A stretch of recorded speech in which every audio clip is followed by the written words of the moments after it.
Gotta love this time of year. Only one can be champion. Let's go playoff racing. I said, hey, hey, oh, oh, hey, hey, there's no surrender. Let 'em hear my battle cry.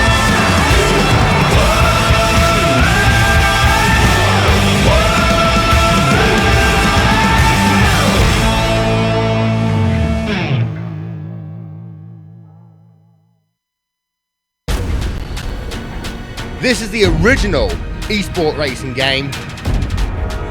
This is iRacing.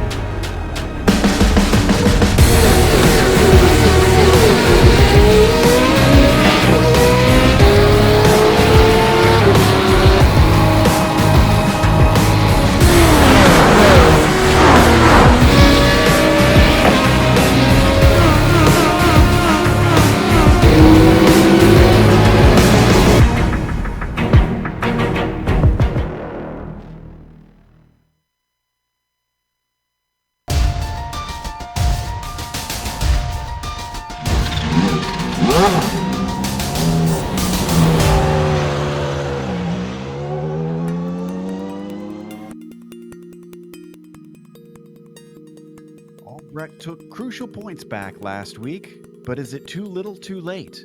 Today's race and one more round are all that's left on this season's schedule. With Donington Park being both twisty and quick, qualifying is expected to be crucial. We'll see if Gerber can deny the American the top spot as we get ready to watch round 11 of the iRacing Kamel GT series. And you'll see it all live here on the Global Sim Racing channel and the iRacing Esports Network. Hi, I'm Joe Peak, and with me in the booth is Adam Lindgren. Behind the scenes is our director, Sean Crackers Ambrose, and he's using cameras provided by Dougie Beard. Adam, with touring cars coming in the next build, I have a feeling our audience is going to get more and more familiar with Donington soon. Definitely, Joe, and I'm looking forward to racing the Audi here more often in, well, actually another Audi. Well, the brainchild of Isle of Man TT biker Fred Craner, Donington Park is a 4-kilometer or 2.5-mile 12-turn circuit with 5 lefts and 7 rights, and it is a tight, winding little track.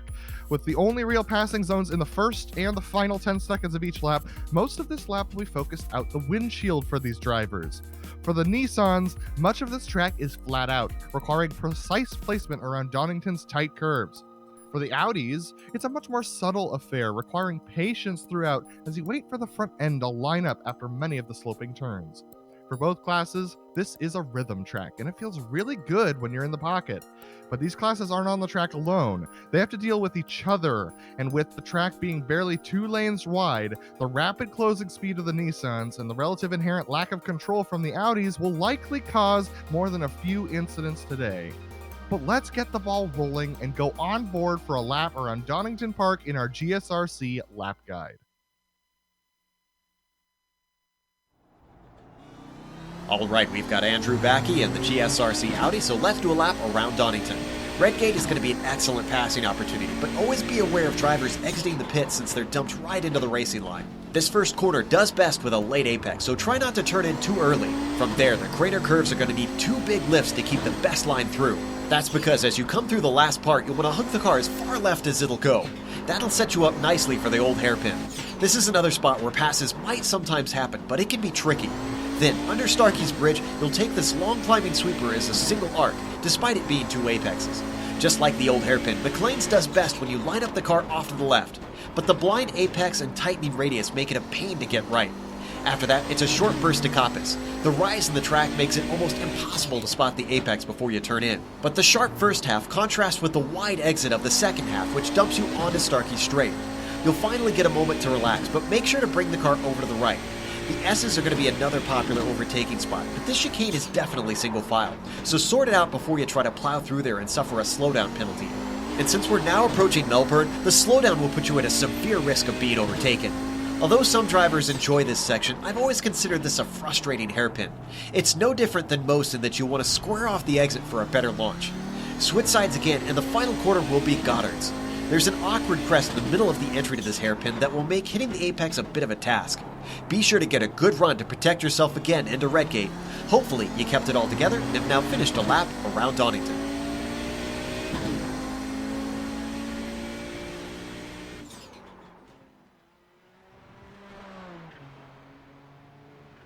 Certainly going to be a lot of wheeling to be done inside those Audis with some of the tricky braking zones around here. Let's take a look at the championships. Of course, starting with the prototypes that I talked about in the pre-race intro. As I mentioned, Justin Albrecht did gain some points, but you can see there are still 18 between himself and Gerber. That's quite a bit to make up in the final 2 rounds. He certainly has to beat him, and by some margin. Gerber could potentially just cruise to another championship here. There are no changes up at the top 5 except for 5th, where you have 2 drivers tied now. But it is a close fight there between themselves and Johnny Bell. Let's take a look at the GTO standings, though. Definitely the GTO standings haven't changed that much from last week, unfortunately. Rob Olenek lost a bit of his lead to Nick Bucanos last week, but Nick Bucanos 7 points behind now. Ove Trangarade quite a ways back, definitely mathematically out of the picture. Reed Miller gained a spot from last week as he's been racing a little bit more than Riley Thompson in 5th. But yeah, the point standings are definitely quite close for that top spot in GTO, Joe. I'm looking forward to that fight here in these last 2 rounds. Now, in case you haven't watched the Kamel GT series before, why don't we run you down the race details? It is a 40-minute race. This is their sprint format that they do for the majority of the rounds. Because of that, the cars are not expected to make any pit stops, at least scheduled ones. They can't come in and, of course, take repairs. They can take some fuel and tires if they want, but you'll be severely hampered by it.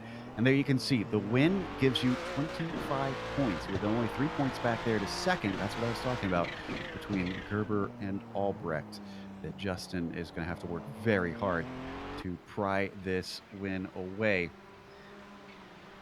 Once again, you're watching this on the iRacing Esports Network. Make sure and subscribe. All you got to do is click on the big red button that says subscribe, then you'll get all of the iRacing Kamel GT series in your YouTube feed.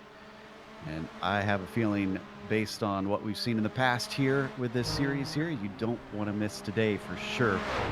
Qualifying is underway. Gerber is on the provisional pole for the prototypes, Trangrade on the provisional pole for the GTOs, but we still have a lot of drivers yet to put a time in, so this could all change around, Adam. Definitely, and one of the cars that has yet to put a time in, and is about to actually, is Justin Albrecht. That Nissan's going through the final sector right now, and he's gonna have to put on a clinic right now to try and get past Fabian Gerber. As you see, those Nissans really have to be patient around these hairpins at the end of the track. He's gonna cross the line. Let's see what kind of time he puts in.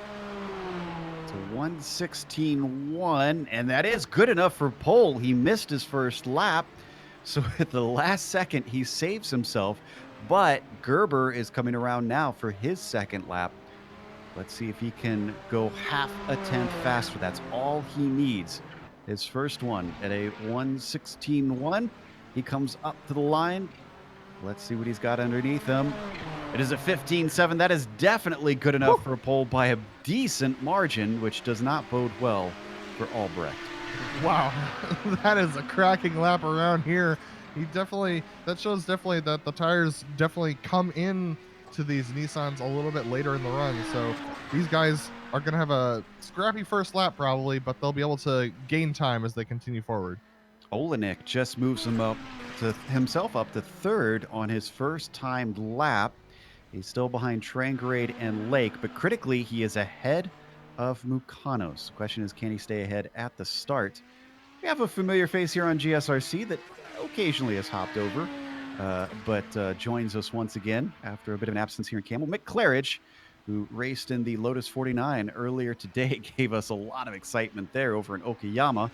He currently sits 6th. He looked a little shaky in the warm-up, but it looks like he's got a handle on it now. Johnny Bell gonna get his lap in here. Yeah, both of these cars are very difficult to drive. They're not ones you can usually just hop into. They take quite a bit of practice, but Mick Claridge has a lot of practice with older style cars, so this probably isn't that far out of his wheelhouse. Johnny Bell coming around, he sets a 1:19. John Keefe coming around, looks like he's going to try and put in his first time lap of the day. John Keefe is going to put his in 8th, it looks like. So We jump over to Phil Lake, currently sitting in second, but his second lap, unfortunately, not quicker. Within the same 10th, though, incredibly consistent from the UK&I driver.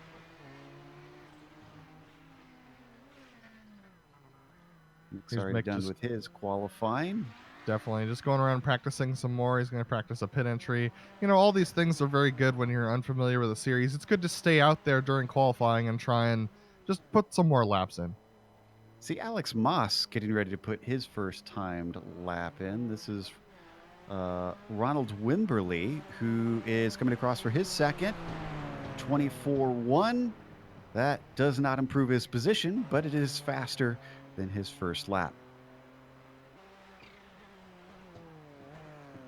John Keefe on his second lap right now in the prototypes. Adam? Yeah, definitely. John Keefe, he's been struggling a little bit around this track. Looks like he doesn't quite have his brake bias really set up the way that he likes it. Maybe something up with the setup that's not to his liking, but he's been struggling a little bit today. Let's see what his second one's going to be. Not quicker, unfortunately, about 2/10 slower. Coming down to the last seconds, and I believe this is the only lap that Moss is going to be able to get in. In fact, he won't get a lap in because that one he had an off somewhere, unfortunately, and it did not count. Which brings me to an interesting point about this track. With the extra bit of it added for the GP version, you've got that chicane, and I have a feeling that we are going to get some slowdown penalties as this race goes on. Definitely some slowdown penalties, and many of these drivers are going to be losing safety rating today with the track as narrow as it is, as winding as it is. Guys are going to be clipping the grass quite a bit. And those slowdowns are going to be extremely, extremely dangerous for the Nissans. If how fast they are around this track, a slowdown, while it may say 2 seconds on top, it's going to lose you more like 5 or 6 by the time you're done serving it. All right, qualifying is officially over. Let's go through your starting order for today. Fabian Gerber managed to get it on the pole and by a good margin over Justin Albrecht, who is fighting him for the championship. Tobias Gerber will be starting in third, the brother of Fabian. Fabian Jungbluth starts in P4. Gabriel Linini with a good qualifying to put himself P5. Luis Emerton will be on the outside of row 3 and 6. David Miller starts 7th today with John Keefe managing 8th place in quali. J.E. Hyde will be P9 and Johnny Bell starts 10th. Outside the top 10, Cole Ferrer will be 11th and Ronald Wimberly will be last on the Nissan field in 12th. And that means that the Nissans all got times in, which is pretty impressive. The GTOs unfortunately did not. But on pole is Ove Trangarade. Alongside him, it's going to be Phil Lake. Good to see him back racing this week. Rob Olenek is going to start off 3rd place alongside his championship rival Nick Bacanos. Watch that battle as they go into the first couple of turns.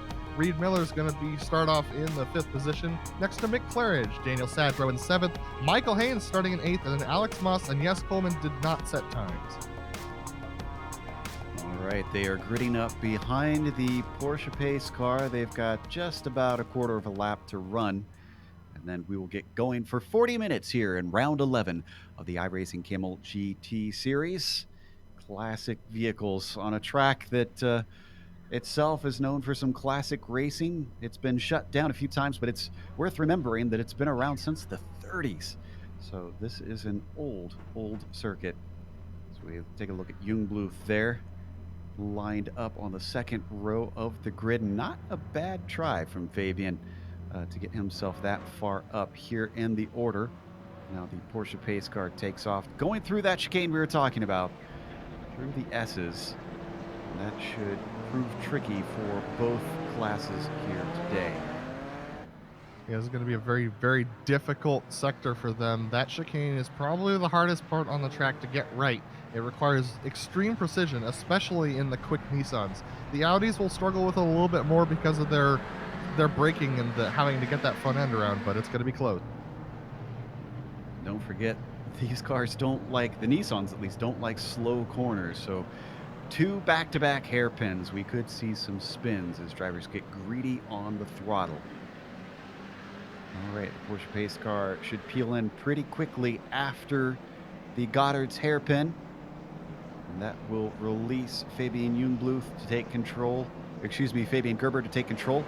as the green flag is out right away. He does not get the best of jumps over Justin Albrecht. In fact, behind them, they got a 3-wide situation between Jungbluth, Gerber, and that looks like Lanini in there to the inside. They get it settled out in favor of Jungbluth.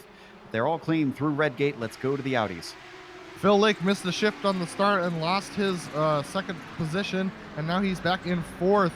That promotes Nick Bukanos and Rob Olenek up ahead of him, but Phil Lake, we know how quick he is. He's going to try and make those positions back. Looks like Mick Claridge got a good start, as well as Reed Miller. Daniel Sadro falling back a little bit. Alex Moss, J.S. Coleman, and Michael Haynes rounded out. Come through the old hairpin for the first time, and everybody's clean through there as well. So good start from both fields. Gerber leading their prototypes, Trangrade leading your GTOs. But look at the battle for second in the GTOs. Rob Olenek was under threat from Nick Mukanos. Again, championship on the line between these two. Looks like Mukanos going to have to back out of it through Coppice, and this brings Phil Lake back into things. And Phil Lake's looking at that chicane there. He's not going to try and make a move there, but Rob Olenek struggling under braking right now. Might just be cold tires, might be cold brakes, but he's going to have to get a little bit more aggressive on the braking, because we know how good Nick Mukanos is off of a corner. If he can't outbrake Nick, he's going to have trouble today. Ooh, very good off the corner, though, for Olenek. That was the Melbourne hairpin that he got out of very, very well. They come to complete lap one, but Ove Trangrade pulling himself a handy gap of about 1 second over the rest of the field. And Mick Claridge had a problem, looks like, off course out of the Goddard's hairpin.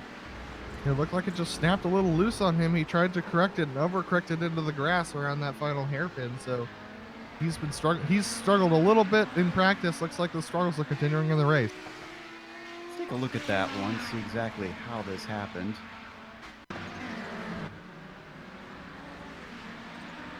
Wonder if he's having more technical problems. He let us know that he had oh, and did he get a shot from behind? Yeah, he got punted. Ooh, well, that doesn't help things at all.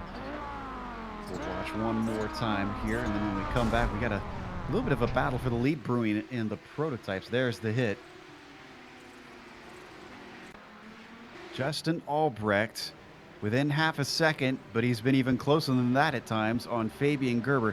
We've been seeing this a lot lately, Adam, that Justin has the measure and race pace of Fabian Gerber. I get the feeling that Justin has been practicing more and more and more, and it has started to reel in Fabian on even terms here.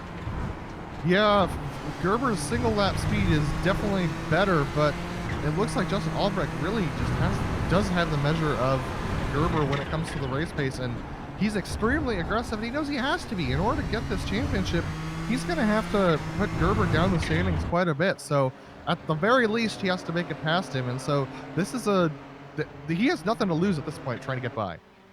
Certainly has been trying. They've separated themselves from third place Jungbluth by about 2 seconds. So no real worry from behind. A little deep into the corner, though, from Albrecht down into the chicane. That costs him a couple more car lengths as they swing into the extra GP portion of the circuit. Yeah, looking at Albrecht get that close through the chicane.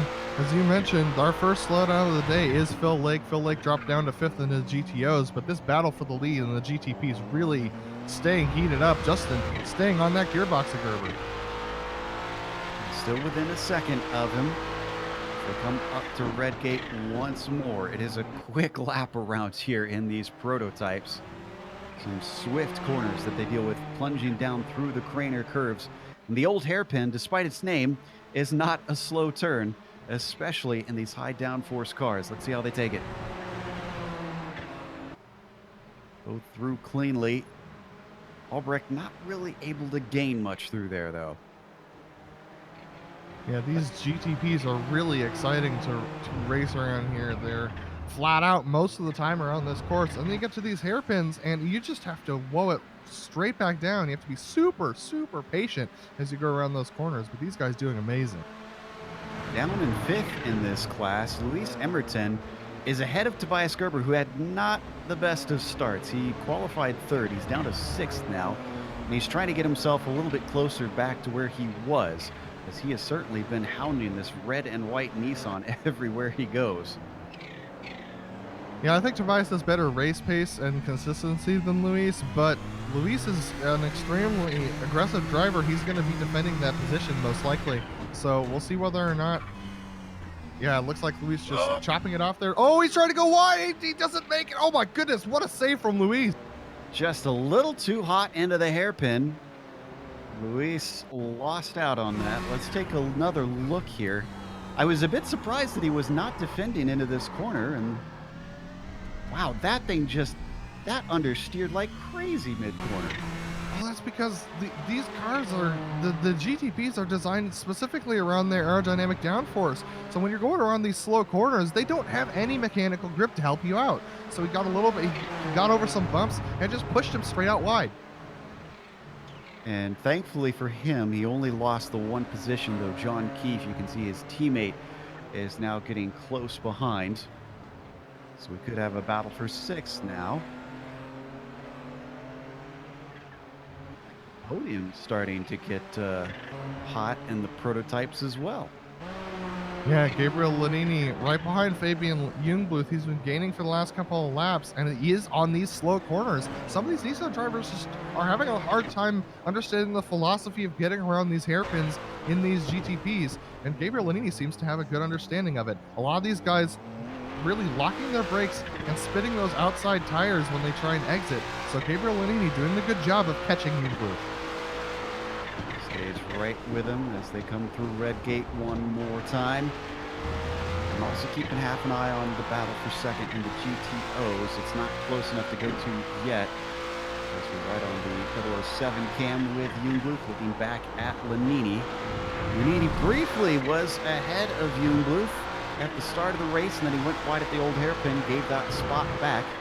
Continues to hound the blue and white machine, see if he can find a way to squeak by. It's possible that Lanini has a little bit more downforce on his GTP than Jungbluth does, and that can definitely help you around this track. This track is one where, even though it's flat out most of the time, if you don't have enough downforce, you can get a little unstable through some of the ups and downs around this course, and so it can be really difficult. Let's take a look at Reed Miller, because Phil Lake, remember that after that slowdown, is trying to recover. He's already gotten to the back of the number 14. In fact, he's very close to the back of the number 14. Yeah, this battle and the one ahead of them between Nick Lucanos and Rob Olenek, our championship leaders, they're both about the same distance apart from each other. These Audis are really doing a good job following each other through this windy track. This is such a fun track to race, Joe. It's just one of those ones that really is about rhythm and flow, and you can watch the guy ahead of you and like watch his line without compromising your own. Phil Lake doing a good job of hanging on to it, but Reed Miller really throwing it into the corners. Something about these British circuits, they know how to make a challenge as he gets awful close through Coppice, and Phil Lake could have himself a nice opportunity down to the chicane. He falls back a little bit as their speed comes up. I'm not sure that he will have that chance that we thought. So through the chicane, always much more aggressive through there, though. Look at that move. What an impressive move. He just cuts the chicane, takes the risk of getting the slowdown. Oh, he's going to have trouble wanting it down, but he holds it on the inside line. He's going to block off Reed Miller from exiting. What a move from Phil Lake. Absolutely sliced through the chicane. That gifts Phil Lake 4th position, and he can set his sights on Olenek and Mukanos ahead. Speaking of those two, Olenek and Mukanos battling has actually dragged them back up to Ove Trangarade. Trangarade's gap is now just down to 2 seconds, which may seem like a lot, but around here that can evaporate very quickly. Yeah, actually, we are already getting our leaders in the prototypes amidst the traffic of the back of the GTOs. And that has allowed Justin Albrecht to stay right on the tail of Gerber. Could open up the door, depending on when they catch them, at what portion of the track. Yeah, I spoke about this in the pre-race, but this lap traffic is going to be a serious challenge for these GTPs. This is what's going to define who wins this race and who gets the other positions, because the traffic around here is very difficult, and during the sweeping sections, you really can't afford to go around the Audis. It's very dangerous. By Reed Miller. Down Starkey straight. And look at how aggressive Justin is being yet again, knowing that he has to get through there. Thankfully, that was his Dirty Torque teammate that he just overtook. Gerber gets by Lake. Lake pulls to the outside, trying to give a little bit of space to Albrecht. Looks like he's going to do it before the Audi's Goddard. way faster off of the corner, and so that allows that Justin doesn't have to worry as much about Phil Lake when they're exiting the corner. It's when they get on these straights when the Audis start to lose their pace advantage, and that is why Fabian Gerber's getting held up here as he tries to go around turn 1. Has to go the long way around. That was Nick Mukanos that they were getting by.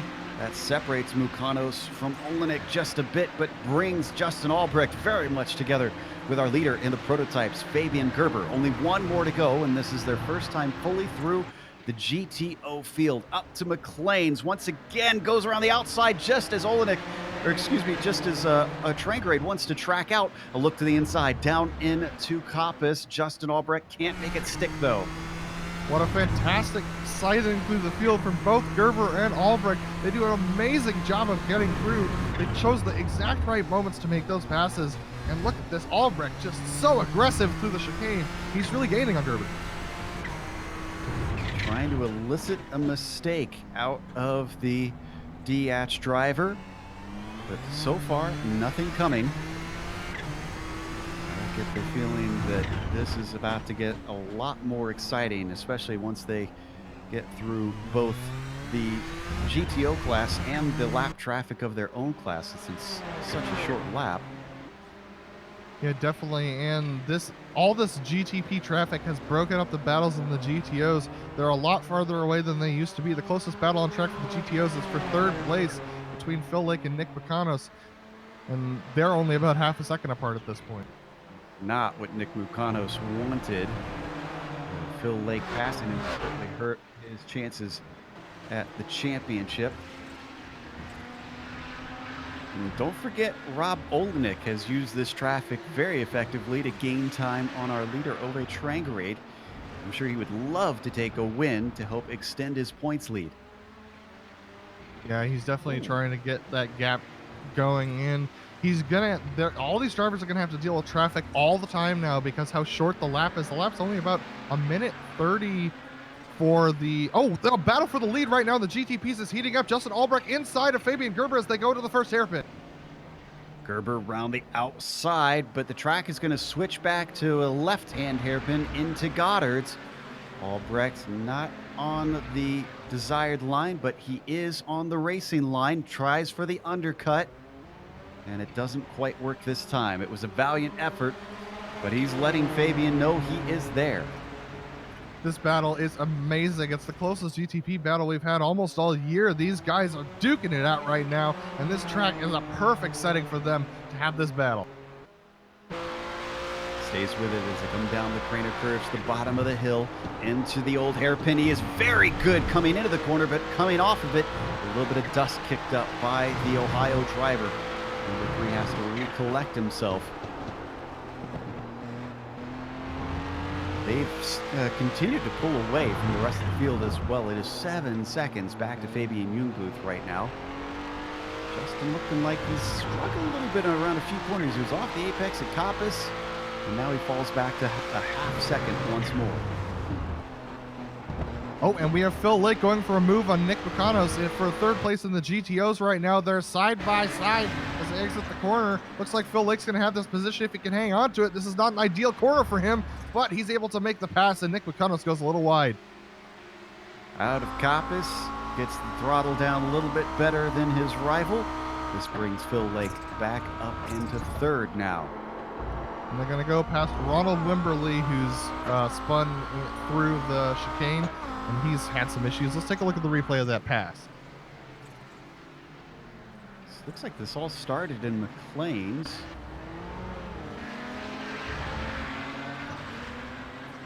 Oh, or did it? Oh, well, yeah, that is out of McLean's there.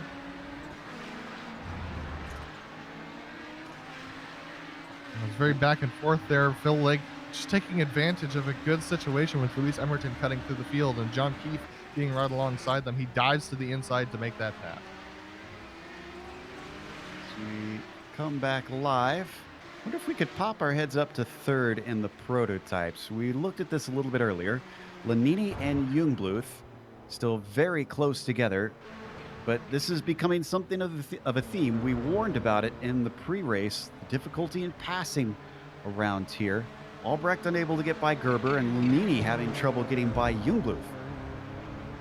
Yeah, Lanini is doing his best to get by Jungbluth, but Jungbluth is just keeping enough pace in it that he's able to make this work. With the track so short and so small, he's really going to have to figure him out in these braking zones, and he does have him figured out, but he's going to have to be closer, and that's really hard to do with as windy as a track as we have today.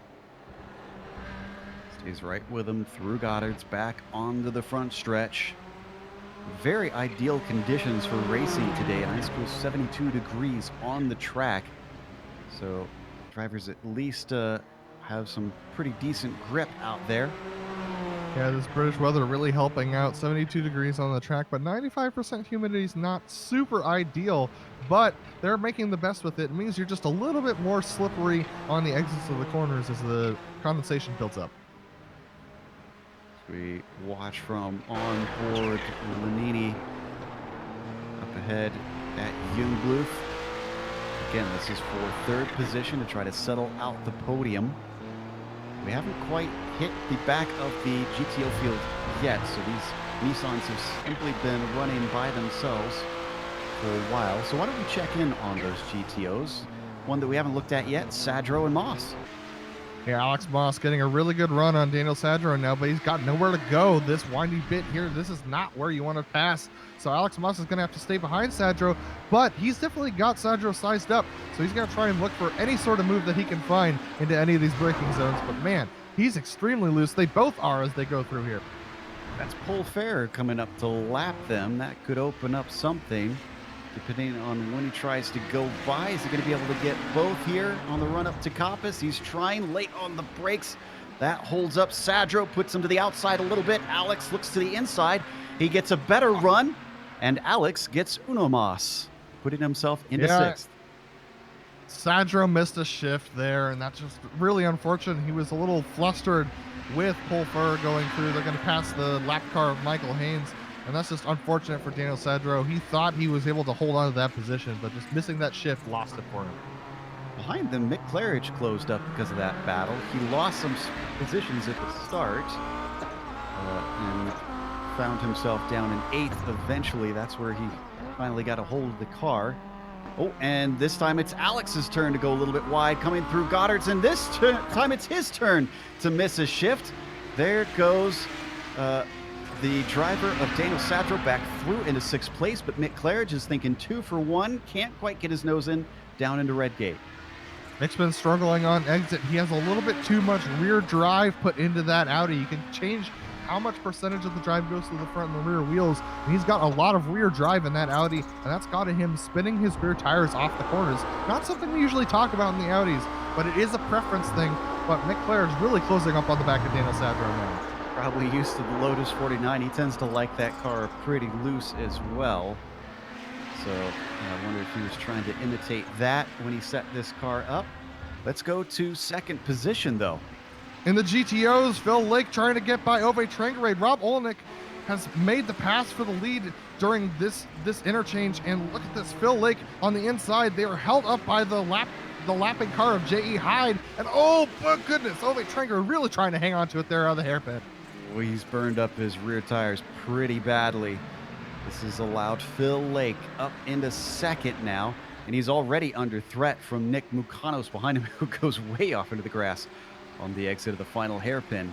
But our top 4 in the GTOs are separated by, what, about 2 seconds here? Definitely, they're not separated by much at all. It is about 2 seconds. And while we're watching this, unbelievably, we have so many places to look. The lead for the GTPs is closed in again. Justin Albrecht right on the back of Fabian Gerber. He's about 0.3 seconds behind. It looks like Gerber might be a little bit down on straight line speed. Something must have happened with him. Maybe he clobbered a curb or something. But Albrecht really pressuring him now. He got close before, but seems to have dropped back just a hair. Trying to size him up once again. They take it through the old hairpin.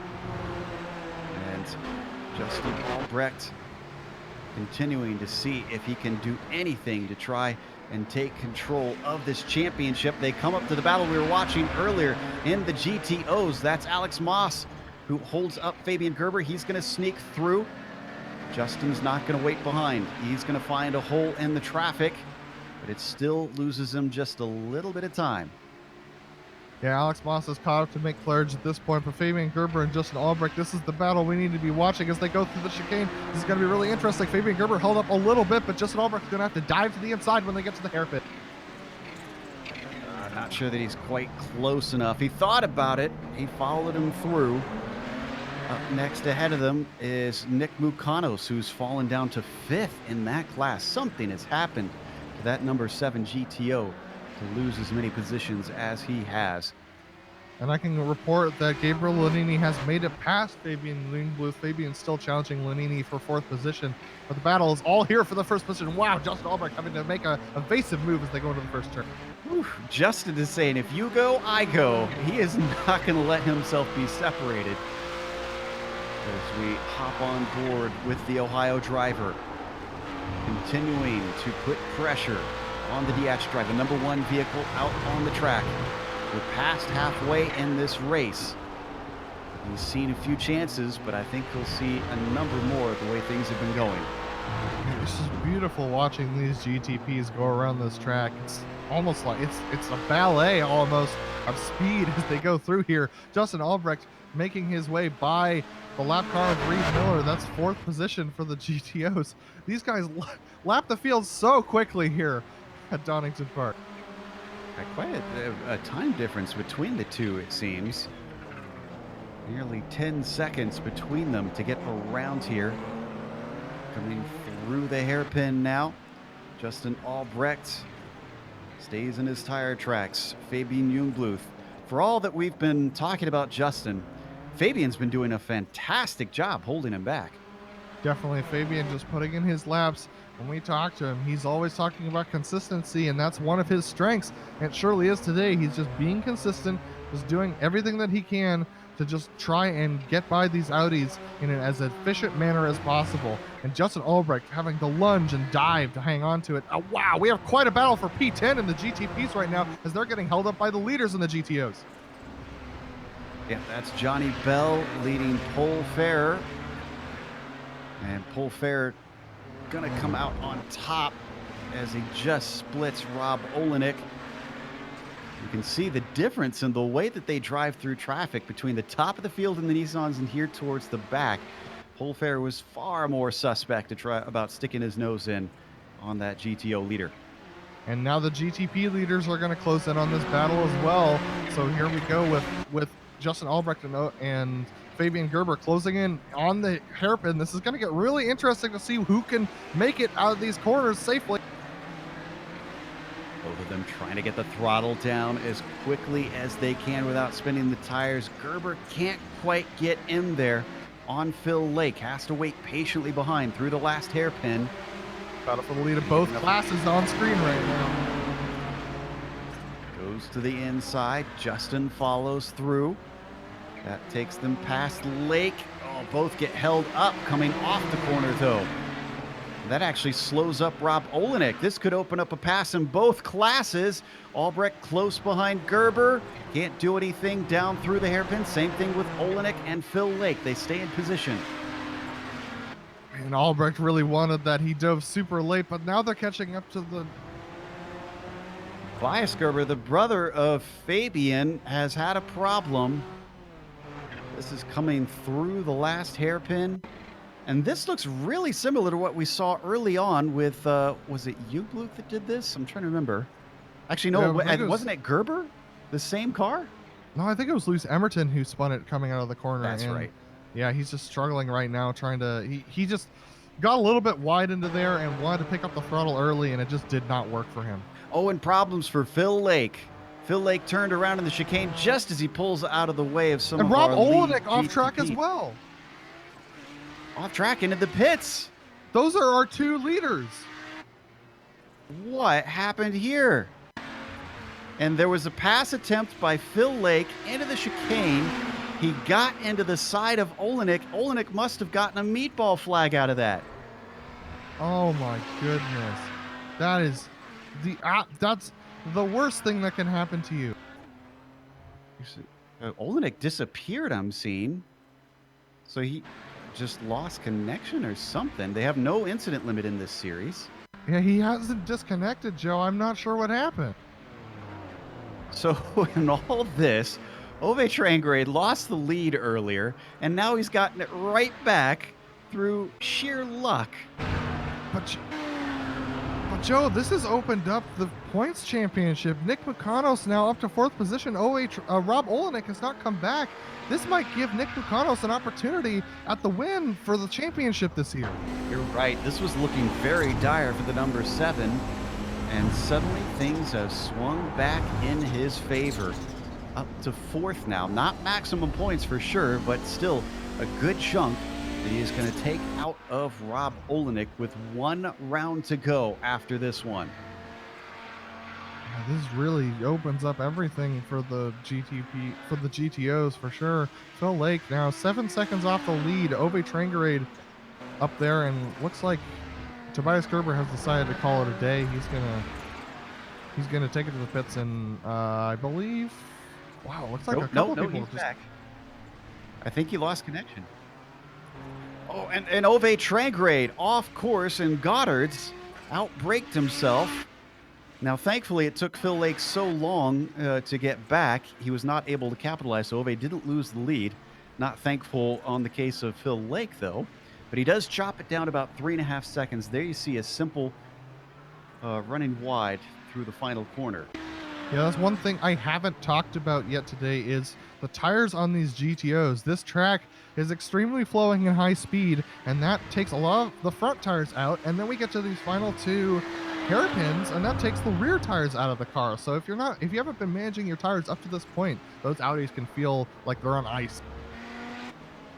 Let's leave this and head over to the prototype leaders, because Albrecht has been where he's been nearly all race long, within half a second of our points leader.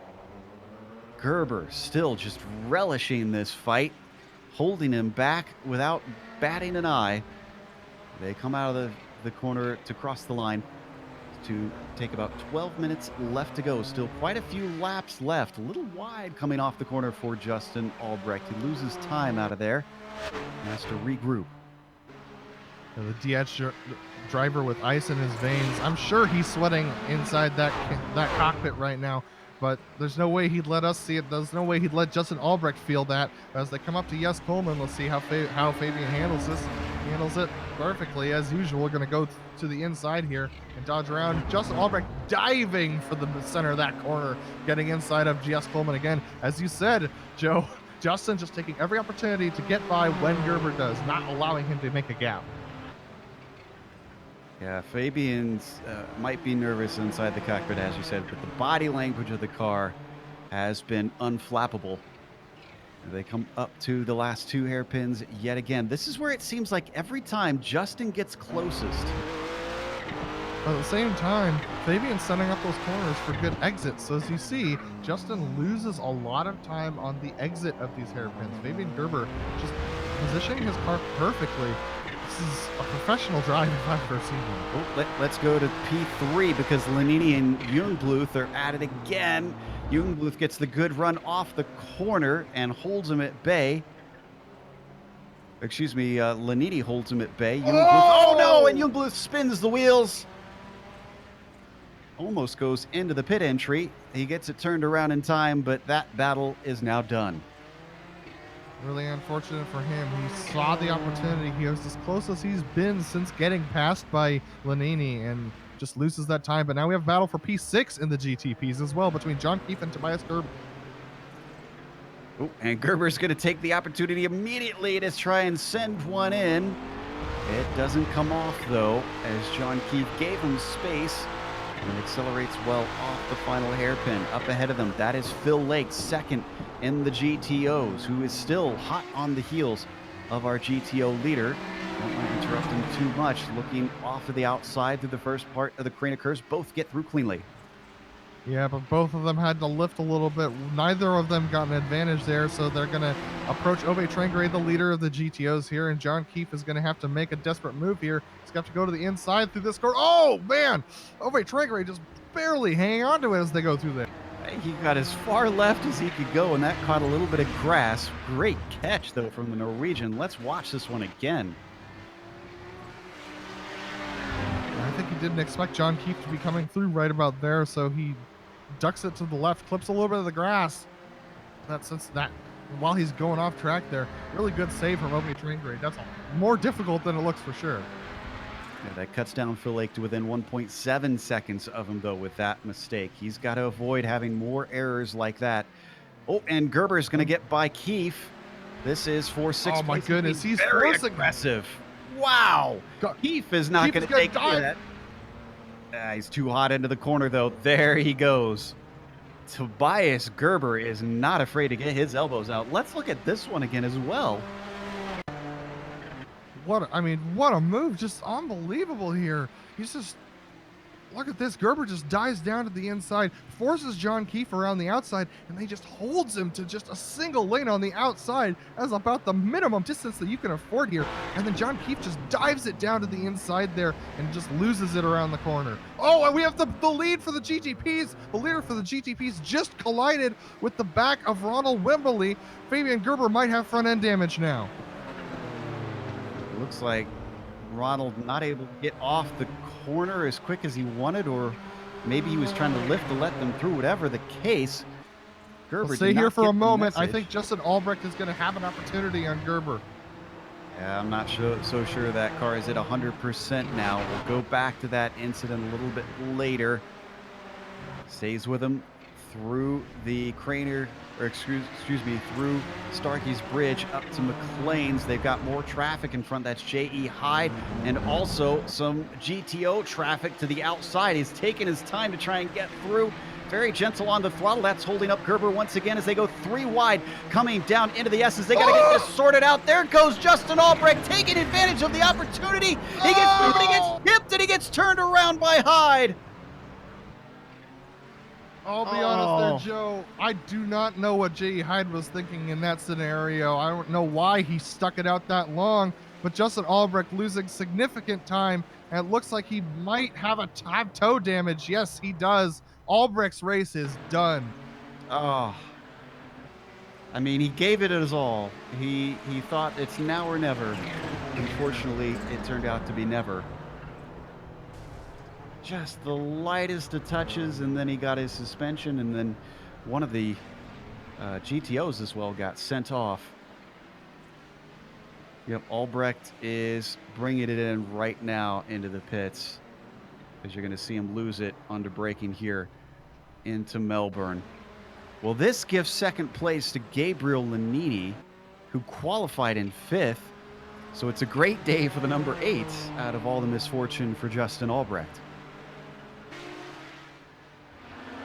Yeah, I mean, I don't know what to say about that situation, Joe. It just seemed like a little bit of lack of respect. We're going to go to Daniel Sadro, who's battling right now with Alex Moss. Alex Moss closing in right behind him. Sadro has been in this fight for a bit, as Alex Moss gets a great run off the corner. He's going to be on the wrong side of the first apex coming into the S's, though. Early braking from Daniel Sadro. Too late a braking from Moss. He tries to hold it together. He does hold it together, but he's slow to get it going. Sadro gets the spot back. Yeah, he couldn't find first gear there, Alex Moss, and so he's going to lose that position, and now he's going to get blocked off by Johnny Bell into the hairpin. Oh my goodness, lots of things going on. Ronald Wimberly off track, and Alex Moss gets into the back of Johnny Bell. That's going to open up the pass for Paul Farrer to get by, but look at this, Johnny Bell really hanging on to it there. They're going to go side by side into the hairpin. Around the final corner, Farrer to the inside in the blue and red Nissan. The outside, the purple and white of Johnny Bell. Bring it down to Redgate, but Bell just didn't get a good enough run. He's going to slot it back into line. It's a crazy scenario, Joe. Just a lot of things going on there at once through those hairpins. Certainly need to be able to multitask if you run the Kamel series, it seems like. Meanwhile, the leaders in the GTO have caught up to each other. Phil Lake, oh, what a big slide from Ove Trangrade. This is going to open the door. Can Phil Lake step through? He's to the outside as they come up to the Melbourne hairpin. Looks for the over-under, but there at the apex, Ove Trangrade just squats and makes sure that he can't get the run off the corner. Even though he didn't get by, he's still close behind that number 10 car. Yeah, that was a slower way to go through the hairpins, but Ove knew that Phil was going for the over-under, so he just sits on that apex and does not allow Phil to do it. Now Phil's got to hang out behind him as they go through the twisty bits.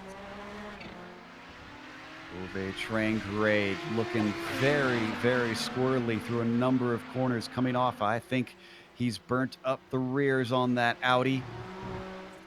Lake has only 4 minutes to try and make this pass stick, though. How long can he afford to wait? This race has gone by in a flash. These drivers just hanging on for dear life at this point in the GTOs. These tires are horrible for everybody, as you can see and hear Phil just sliding it a little bit through each of these corners. Everybody just struggling right now. Ove, Phil, Reed Miller, Nick McConnell, everyone's just sliding around quite a bit on this track, and it's really going to be who can get the power down off of these short, sharp corners that's going to be able to take the win. And up behind them, that is our leader, Gerber. You're not missing anything with him. He's got 14 seconds over the next car back in his class. He can afford to wait and not interrupt this battle. Oh, but he's going to try and split them as they come through Melbourne. That certainly won't help Lake. Yeah, Phil's not going to be super happy about that move. And now Gerber He backs decides out of to it anyways. It's as well as like, dude, what you gonna do? You gotta decide at some point, right? So Phil's gonna take that opportunity and close up to Ove again. All right. Well, Gerber, don't forget, has a little bit of damage on the front of the car after his contact with Wimberly. He gets a run coming down the Craner curves. That's one car, and there's two. I think at that point Phil was just confused, so he just let Fabian go by, because when you don't understand what a passing driver's doing, that's just the moment where you're like, all right, man, just go, just go. I don't want to get in a mess with you guys like we saw Justin Albrecht get into with a couple of lap cars. So wow, Ove Trangrade really loose off that corner. This is our best battle on track right now. Trangrade, oh man, so many apexes that it just looks like he's miles away from it. And yet still Phil Lake not able to do anything. They come down to the chicane one more time. This is where Lake made the move to try and get by Olenek, and it all went awry. Speaking of which, Olenek is back out on track, but he's in 9th place, so he's going to continue to lose points to Mukanos. Yeah, Trangrade just does not have any tires under him right now. He is tight in, loose off, but the tightness in can be a snap loose as well. So he's got nothing left. And if Phil Lake can set him up here for the exit, he's going to get by. Using the four-wheel drive as much as he can. Here goes Phil Lake. He's got no room down to the inside. Covers him off as Ove Trangrade forces him to go the long way around into Redgate. Maybe the over-under. I think he might have that. It's side by side, plunging down through the Craner curves. Back and forth they go. And he's got it done.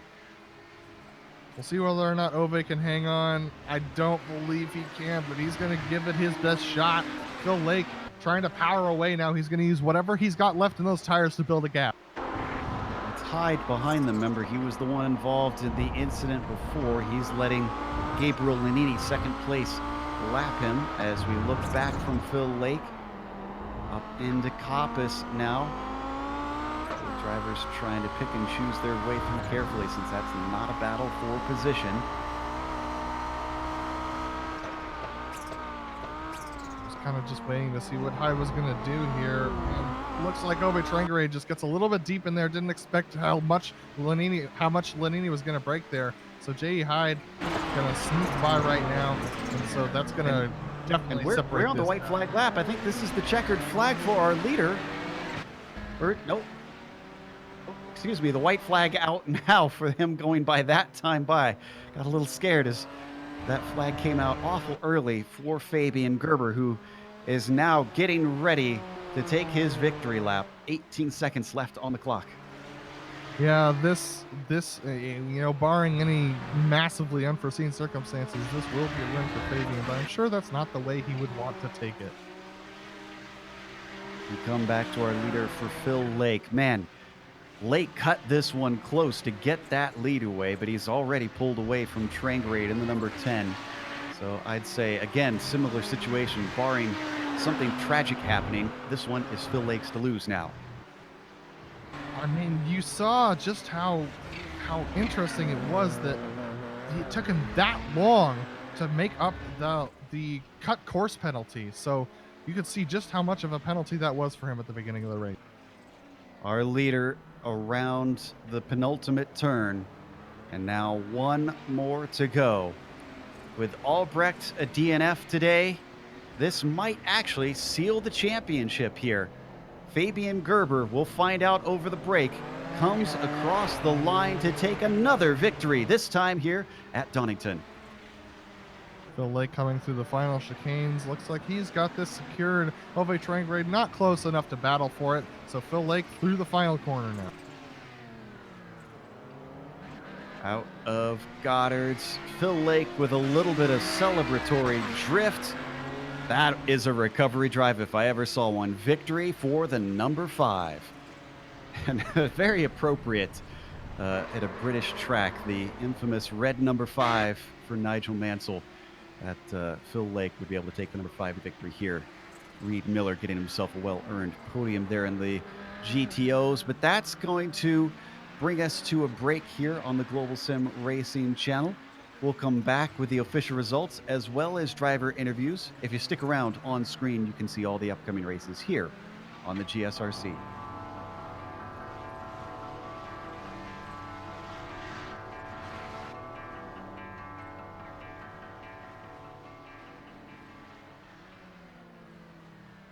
$40 of the best sim racers, $100,000 on the line. Who will rise to the challenge? This is the most competitive and sought-after season in iRacing World Championship history. This is where legends are made. This is the Porsche Esports Super Cup.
Welcome back to Donington Park. What a fight we saw for the lead in both classes. But Fabian Gerber, by our calculations, with this win, has settled another championship with a race to spare.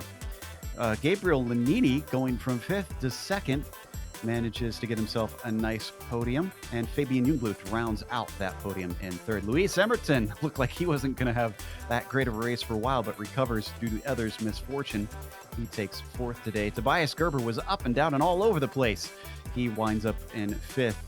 John Keefe, post-race, was talking a little bit about having trouble with traffic here. He winds up in 6th position. David Miller takes 7th out there. J.E. Hyde, unfortunately, was a little bit involved with deciding the win on this race. He finishes 8th, a lap down. Johnny Bell as well. Behind him, 9th, and Paul Fair, the last of the prototypes to finish, rounding out your top 10.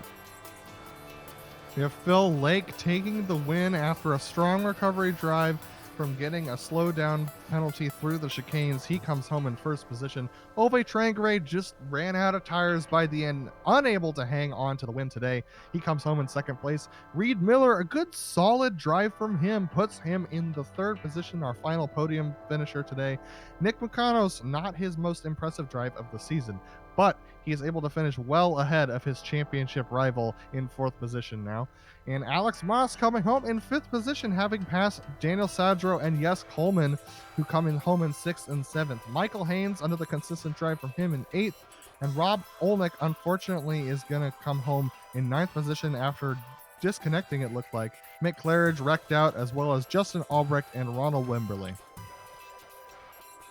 And we have our winner and we believe provisional new champion ready to talk to us, Fabian Gerber.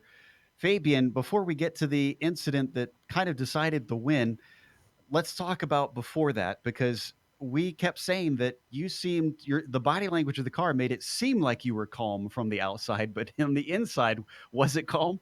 No, not really calm, but I felt that Justin wouldn't be able to overtake on this track if I don't make any mistakes. So I had to make sure not to make mistakes, but that's difficult enough with all the traffic and this track to fight. And it was actually a great battle. It's pretty how it ended. Yeah, and talk to us a little bit about that. When you saw what was happening with Hyde up ahead, obviously you felt urgency to get by, but what's going through your mind at that moment?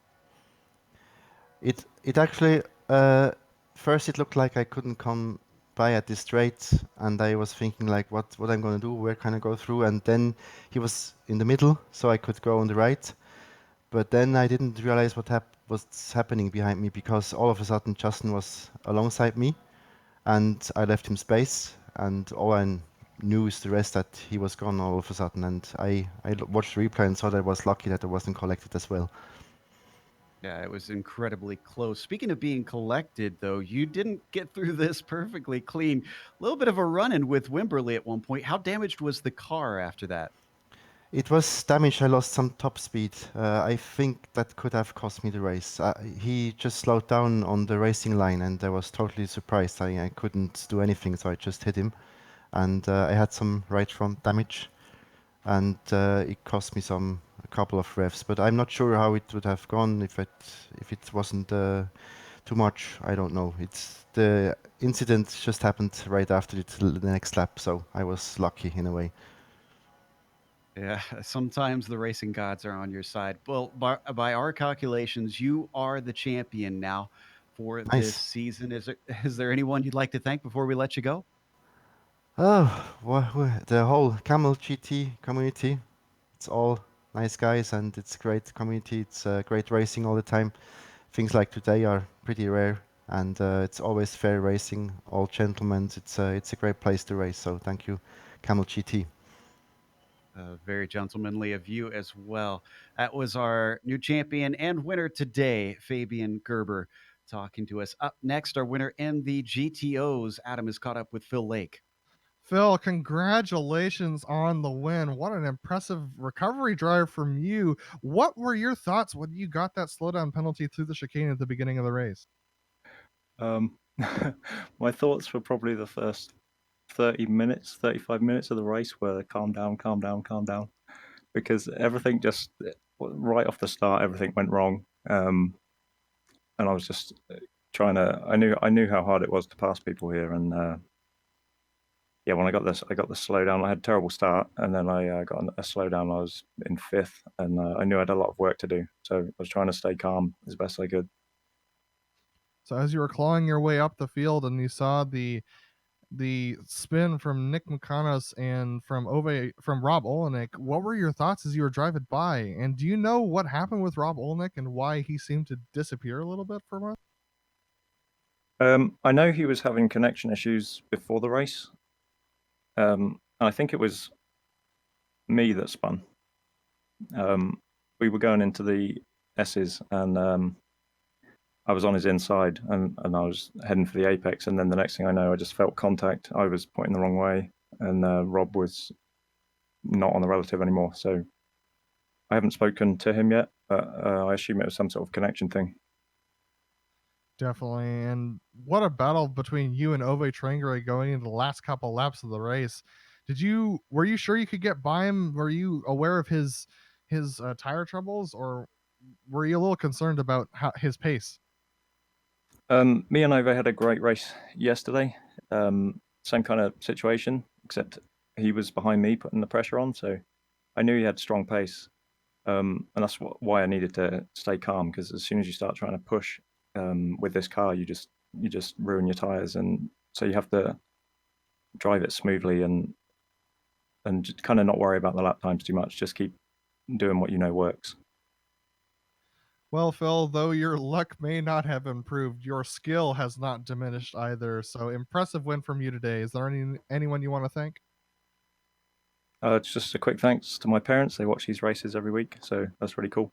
Yeah, and thanks to you guys for doing this every week. Definitely. That was Phil Lake, our winner in the GTOs. And it looks like Joe is going to be able to catch up with Gabriel Lanini, our second place driver in the GTP.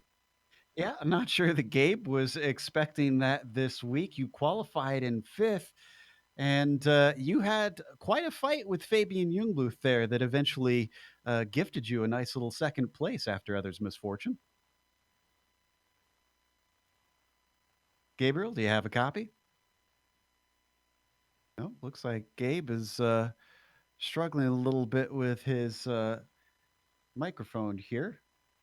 See if we can get him. Oh, he's saying he has mic issues, so looks like we might have to pass up on him. So why don't we bring Reed Miller into here? And Adam, why don't you give some thoughts to our podium finisher in the GTO class? Definitely, Reed, a really good finish from you, a consistent drive all throughout the day. What were your thoughts on this race today? Well, it was a fun race. I just did well enough to get my first podium on GSRC, so I'm pretty excited about that. I'm not really sure what happened around me. A lot of things seem to be going on, so I'm going to enjoy the broadcast later on. Definitely. And as you were battling throughout the day, and how are you dealing with the traffic? It seemed like the GTPs were a little bit of a hindrance to you guys, especially through the final sector. Yeah, it is a difficult track for any kind of passing, and especially because of the slow corners, they kind of lag. So you have to try and let them by as easily as possible, and try not to worry about them too much. It worked out okay for me. So throughout the season, you've been doing pretty consistent drives, and going into the final race of the season, what are your thoughts going forward? Well, it's been a fun season. I'm still trying to find more speed. Maybe you can pick up one of these podiums just based on pace alone, but it's been a fun season. I'm gonna keep rocking. Awesome. Well, Reed, since it is your first podium on GSRC, is there anyone you want to thank today? Hey, thanks to all the Dirty Torque boys. Pretty good racing, everyone. So thank you, Adam. Definitely. Congratulations, Reed, and great race from you. That was Reed Miller. Go ahead. Sorry. Oh, you're good. That was Reed Miller, our third place driver in the GTOs. Joe, back to you. Yeah, we've managed to get things sorted out for Gabriel Lanini, it sounds like. Let's give him one more try.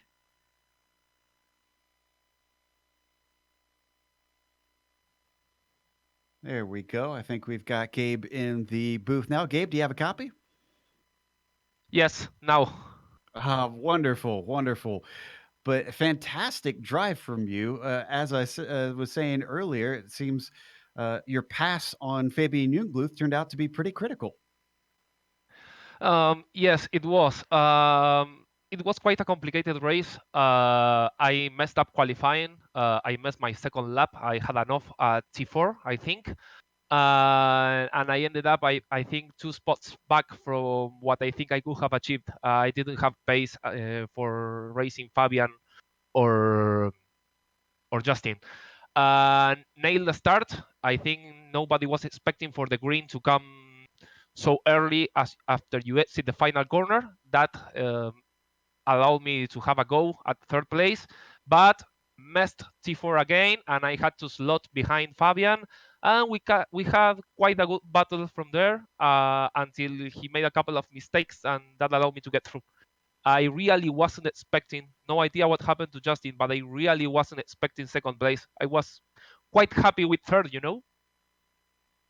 Yeah, I mean, that certainly was a gift to you. But you said you didn't have pace today for Justin and Fabian. The season's getting ready to wrap up after next week. Do you think in the brief off season you can buckle down and try and give them a run to make it a three-way fight for the championship next season? Yes, that's the idea. I got back to the Nissan halfway this season for getting ready and getting up to speed with the car again. I'm doing some work on my sim rig, especially on the pedal set, trying to improve the feel of the brake pedal, seeing if I can get some turns being a bit faster.